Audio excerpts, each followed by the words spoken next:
Kodad institute of technology and science college యజమాని నూనె సత్యనారాయణపై హత్యాయత్నం జరిగింది. నిన్న రాత్రి హైదరాబాద్ నుంచి కోదాడకు వెళ్తుండగా అతని కారుపై దుండగులు దాడి చేశారు.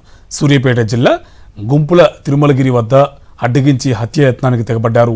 దుండగల దాడిలో సత్యనారాయణతో పాటు అతని కుటుంబ సభ్యులకు గాయాలయ్యాయి. అదే సమయంలో స్థానికులు అక్కడికి రావడంతో హత్యాయత్నానికి పాల్పడ్డ వ్యక్తులు పరారయ్యారు. అనంతరం బాధిత కుటుంబ సభ్యులకు ఫిర్యాదు చేసింది. నిన్న హైదరాబాద్ నుంచి కోదాడ వెళ్తున్న దారిలో ఒకళ్ళు మమ్మల్ని చేజ్ చేయడానికి ట్రై చేసినారు. అయితే 3 times మమ్మల్ని ఆపడానికి ట్రై చేశారు. అయితే వాళ్ళు పోలీస్ హార్న్ పెట్టుకున్నారు. సో మేము పోలీసులు అనుకొని ఆపాము. పోలీసులు అనుకొని ఆపితే ఇద్దరు దిగి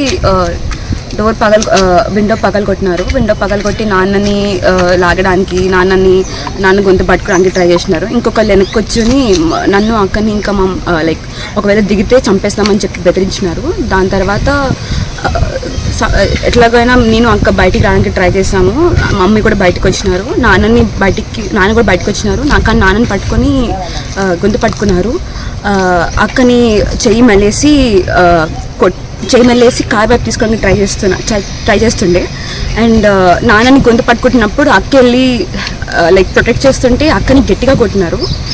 దాని తర్వాత కొంతమంది వచ్చి హెల్ప్ చేశారు మాకు.